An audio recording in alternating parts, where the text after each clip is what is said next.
Putain, le seul jour de la semaine où il pleut et qu'on se tape une putain de tempête, c'est le jour où il faut que je fasse une vidéo, moi. J'ai le cul trempé, ça sent littéralement le poisson, zéro visibilité, je t'explique ça tout de suite. Déjà, j'ai pas du tout été productif ces derniers temps.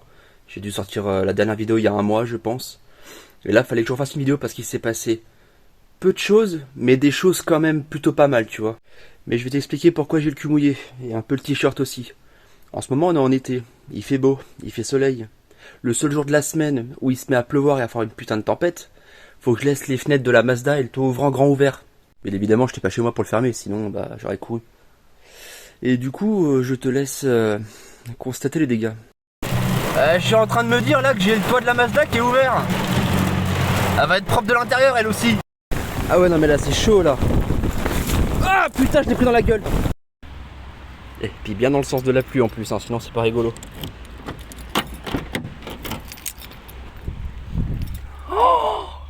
Oh merde, c'est une putain de piscine. Oh mes clopes toutes neuves. Oh, oh non. Mais non. Oh comment je pète le seum là. Oh comment je pète le seum. Oh, la carte, merde la carte grise. J'ai plus qu'à y mettre des petits poissons rouges. Hein. Ah, au moins c'est bien hermétique ça. Putain. Oh là là là là là là. Quelle misère.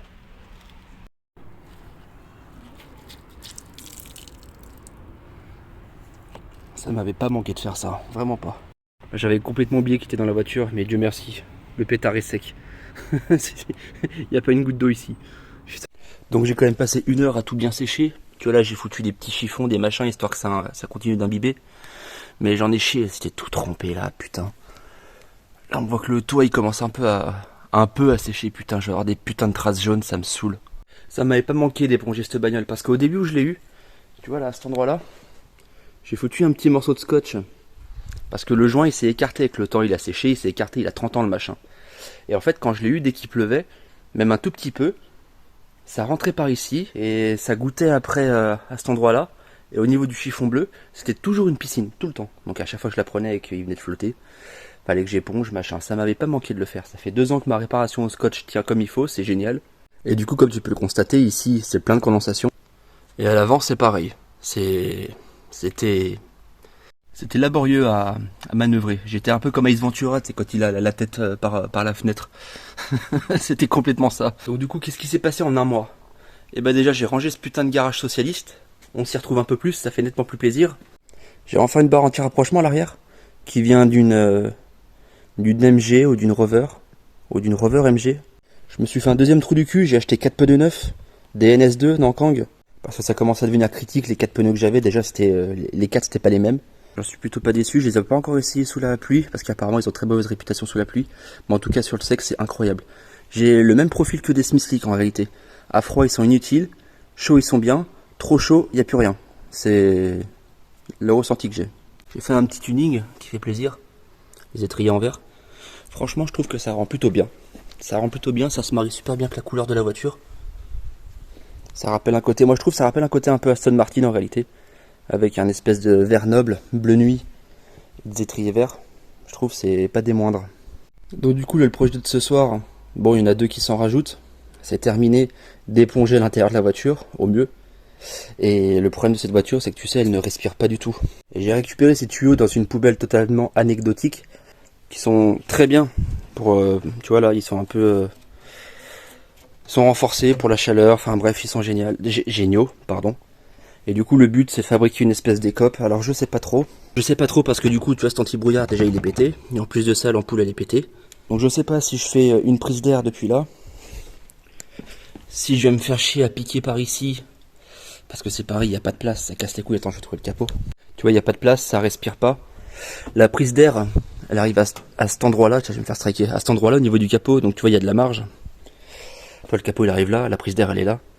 Donc ça respire absolument pas, donc je sais pas, le but c'est peut-être dégager le cul de la boîte à air pour venir jeter un tuyau déjà au niveau de l'admission, parce que ça respire que de l'air chaud. Et peut-être en faire un qui, je sais pas comment, je vais essayer de trouver un chemin qui crée un flux d'air en fait pour dégager tout l'air chaud du moteur. Donc c'est ça le projet initial de ce soir. Ah oui, puis j'ai fait la barre ici rouge aussi, pour rappeler l'arrière. Ah oui, puis dernière chose aussi, j'ai trahi la Honda. J'ai trahi la Honda, mais pas la Mazda. On aime bien l'humour ici. J'avais plus de motule et la motule elle coûte beaucoup trop cher, du coup maintenant je suis passé chez Total. Je sais pas ce que ça vaut, Total Quartz. J'ai pris la 9000 NFC.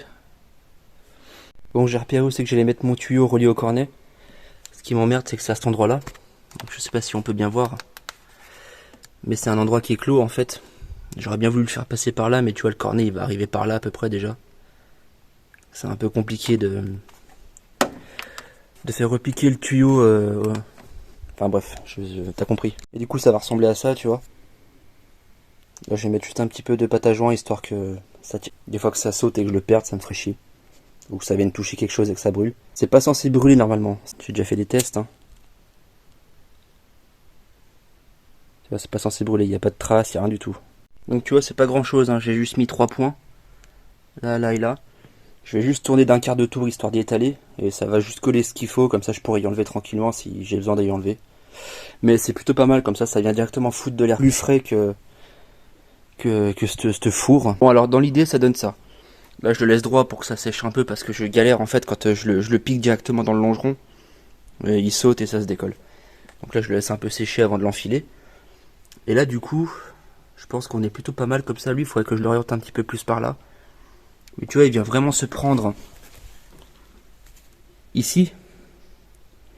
Tu vois, c'est pas trop mal. D'ailleurs, il a rebougé le con. Et aussi, il faudrait que je trouve comment le fixer et qu'il reste vraiment droit. Mais du coup, voilà, ça donne ça dans l'idée. Comme ça va créer un flux d'air un peu plus comme ça, dirigé sur le collecteur. C'est pas trop mal. J'aimerais bien en mettre un là, pour créer un deuxième flux, mais c'est assez compliqué. Ça là, la goulotte la mission d'air d'origine, je suis obligé de la laisser, parce qu'en fait il y a le support de la béquille du capot, et de toute façon, c'est pas plus mal ça. Même si c'est 1% d'air, ça amènera quand même 1% d'air en plus. Bon voilà, je pense qu'on est pas trop mal, tu vois, du coup le rendu ça donne ça. Ça lui vient se piquer là-bas. Lui je l'ai un peu plus orienté comme ça. Là on a l'admission quand même qui vient souffler un peu par ici, c'est pas plus mal, ça crée un autre flux d'air aussi. Et du coup comme je t'ai dit, voilà tu vois il prend ici, ce qui est pas plus mal. Comme ça au moins ça vient directement prendre de l'air froid dans le dessous, ainsi que tous les gravillons et la flotte quand je vais rouler dans une flaque d'eau. Bon c'est pas censé remonter hein, normalement, avec tous les coudes et le dénivelé qu'il y a c'est pas censé remonter. Bon, tu fais pas gaffe, il y a mes tapis qui sèchent. Du coup, je vais te parler un peu de cette barre anti-rapprochement. Une vraie OMP en plus, ça fait plaisir. Donc tu vois, elle se fit à peu près bien. On a dû repercer des trous, hein, évidemment, parce que c'est pas les mêmes coupelles d'amortisseurs. Mais du coup, je sens vraiment la différence, hein, c'est un truc de ouf. Je pense que ce côté-là, il devait être mal serré, parce que quand je tournais de ce côté-là, t'entendais comme si la barre elle venait gratter les filetages de la vis, en fait. Donc là je l'ai resserré. Et ça change vraiment tout hein, pour une barre qui est pas du tout d'origine et qui est adaptée. Ça fait vraiment toute la différence. Je sens vraiment presque le cul quand je suis dans une épingle, le cul qui tourne plus que l'avant. C'est incroyable. C'est fini pour cette grosse saucisse pour ce soir. Je vais bien penser à fermer les fenêtres parce qu'il pleut toute la nuit. Et on se revoit à la fin de l'été.